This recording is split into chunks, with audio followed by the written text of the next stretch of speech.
Les bons conseils du bricolage, et fini la galère. Pour faire votre moteur à mouvement perpétuel, il vous faudra un ventilateur de PC.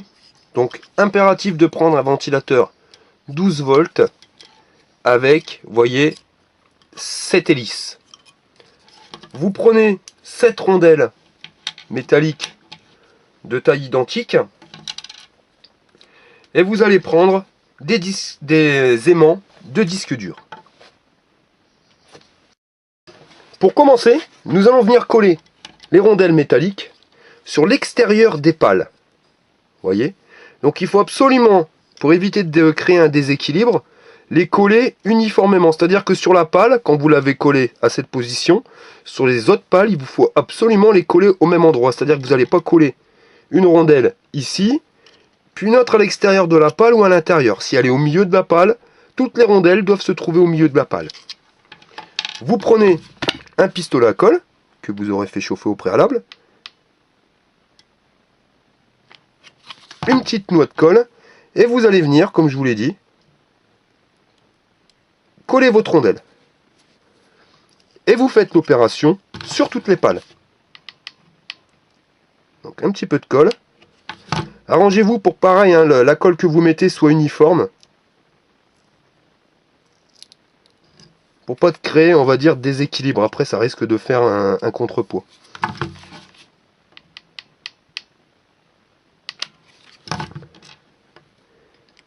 Et vous répétez l'opération sur toutes les pales. Voilà, donc les rondelles métalliques ont été collées, comme vous pouvez le voir. Maintenant, nous allons coller les aimants. Alors sur les aimants, il est impératif, donc c'est de récupérer des aimants de disque dur. Pourquoi? Parce que vous avez la même magnétisation. D'en récupérer donc 3 entiers et un quatrième que vous auriez coupé en deux. Vous voyez? Coupé en deux. Donc vous allez prendre le premier des plus gros aimants et vous allez venir le coller sur un coin. Vous voyez? Donc il faut absolument pas qu'il touche les hélices, mais qu'il soit assez près pour attirer le champ magnétique. Donc vous allez venir mettre votre colle et appliquer votre premier aimant comme ceci sur le ventilateur. Donc veillez bien à ce que ça ne touche pas. Hein. Vous voyez, on commence déjà à voir le mouvement.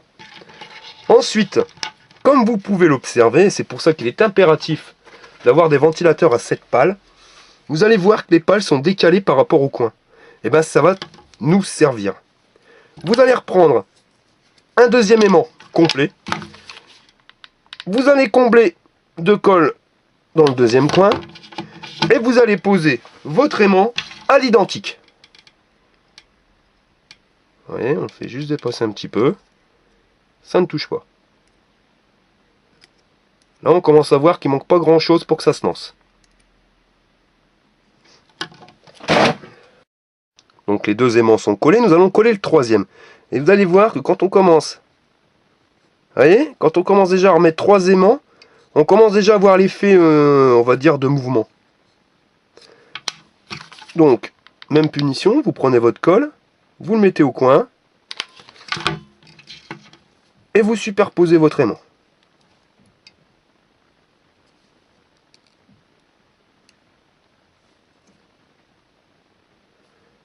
Voilà. Il ne nous restera plus qu'à mettre le dernier aimant. Alors le dernier, c'est le plus délicat à positionner. Je vais vous faire voir. Donc le plus délicat des aimants, ça va être le quatrième, donc le demi-aimant. Pourquoi demi? Pour qu'il y ait un champ magnétique qui soit inférieur aux autres. Parce que si vous avez un champ magnétique qui va être identique sur les 4 coins, au bout d'un moment, votre moteur va s'arrêter. Donc là, le plus délicat, c'est vraiment de le positionner. Donc vraiment être sûr qu'il soit positionné aux 3 coins pour les 3 aimants, les 3 premiers aimants.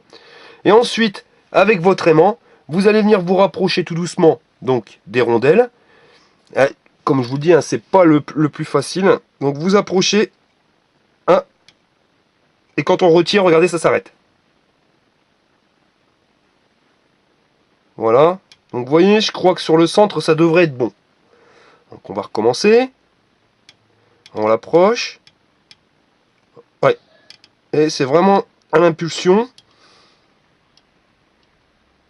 c'est au millimètre. Voilà. Donc vous bloquez. Quand vous voyez que votre moteur commence à tourner, vous savez que l'aimant, vous devez le mettre là. Donc vous allez retirer l'aimant et vous voyez que dès que vous retirez l'aimant, bah, le moteur va avoir tendance à s'arrêter. Alors, je vais venir coller l'aimant. Donc vous positionnez. Voilà. Et ça devrait marcher. Voilà. Donc bien le positionner. Et voici, vous voyez, votre moteur perpétuel est maintenant créé. Voilà, donc votre moteur tourne. Vous allez le poser sur la table pour être sûr que vos aimants sont bien réglés, parce qu'il y arrive, hein, je ne vais pas vous mentir, sur ce tuto, j'ai dû recommencer 4 fois au niveau des aimants, parce qu'il suffit juste qu'il y ait un des aimants qui ne soit pas bien positionné, et votre moteur va prendre du retard et va finir par s'arrêter. Donc vous faites le test, vous le posez. Désolé pour le petit bruit de vibration, mais vraiment il faut regarder. Hein. Ouais, c'est bon, ça fonctionne. Donc une fois que vous avez calé les aimants sur votre ventilateur, il vous restera plus qu'à exploiter, on va dire, le courant qui sort de la fiche. Parce que c'est l'effet inverse, c'est-à-dire que si votre moteur tourne, bah, il crée du courant, il devient un générateur. Un moteur où vous injectez du courant, il tourne, c'est un moteur. Quand ce moteur tourne, mais qu'il n'a pas de courant, c'est lui qui va créer son propre champ magnétique et qui va créer le courant. Il devient un générateur. Donc pour convertir en 220, parce que n'oubliez pas que on a utilisé un transformateur de 12 volts, enfin un moteur de 12 volts, il va nous falloir un transformateur de 12 volts. À savoir, comme il y a des pertes, moi je préfère utiliser, donc je sais pas si vous voyez hein, sur la vidéo, c'est un transformateur 9 volts, mais impératif, un assez puissant, donc là vous voyez 12 volts ampères, ce qui quand même permet d'avoir une bonne patate. Et en alternatif, c'est impératif. Avant toute chose, avant de le raccorder, là vous avez la prise 220. Donc logiquement vous mettez la prise 220 dans votre réseau, donc dans votre prise électrique, et vous allez convertir du 220 volts en 12 volts de sortie. Enfin, là en l'occurrence 9 volts. Là on va faire l'inverse, c'est-à-dire qu'on va injecter du 12 volts dans le secondaire du transfo, et donc en primaire il va nous sortir tout simplement du 220. Donc avant toute chose, le primaire qui ici va devenir le secondaire, vous allez le couper. Vous coupez le fil. Voilà. Vous allez le dénuder. Faites impérativement ça avant de raccorder votre transformateur. Sinon vous allez vous prendre une châtaigne, il va être sous tension, vous allez vous prendre du 220. Hein. Vous prenez, vous dénudez les fils. Et vous allez venir y raccorder une simple multiprise, une triplette, hein, ce que vous voulez. Ça sera les prises qui vous desserviront du 220. Pour éviter de prendre une châtaigne, vous voyez, vous allez venir visser les dominos directement sur la multiprise, ce qui nous permettra d'isoler le système.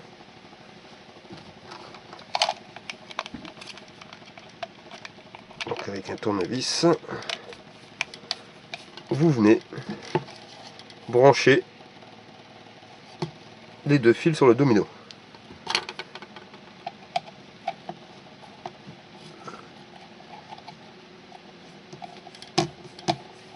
Nous allons nous occuper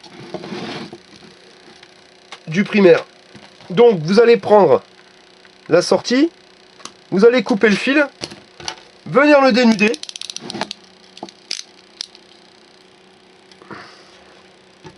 Ensuite, vous allez venir couper le fil du ventilateur. On va essayer de récupérer, de couper directement la gaine. Vous allez couper le fil jaune. Pour l'expérience, on aura besoin uniquement du fil rouge et du fil noir. Donc je vous disais donc de venir raccorder le fil noir sur un domino et de venir le mettre sur le fil noir du ventilateur.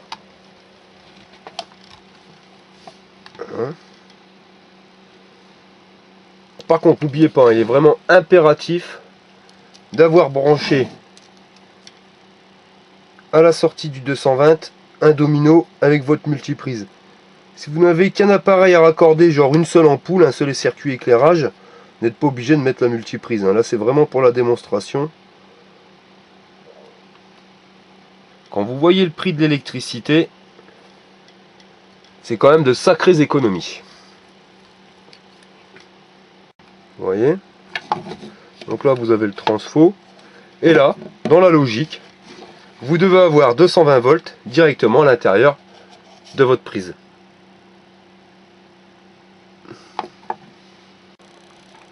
Voilà, vous positionnez le transfo comme ceci. Et nous allons faire le test. Donc nous allons maintenant passer au test de notre machine. Alors, vous allez le voir, nous allons brancher une première ampoule. Donc ampoule que voici. Nous branchons directement donc le fil sur la prise. Voilà. La première ampoule fonctionne. Nous allons raccorder une deuxième ampoule.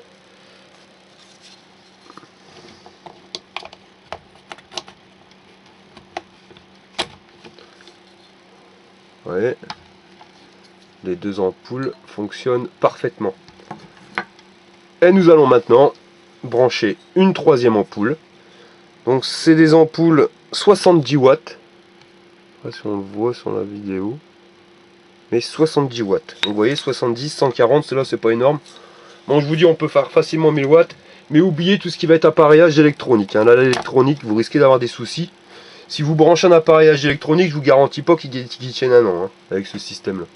Même si ça pourrait fonctionner, mais il y aura quand même des variations de tension. Et voilà. Nous venons de raccorder 3 ampoules. Vous voyez, très simplement. Aucune triche, aucune. 3 ampoules fonctionnent sur notre système.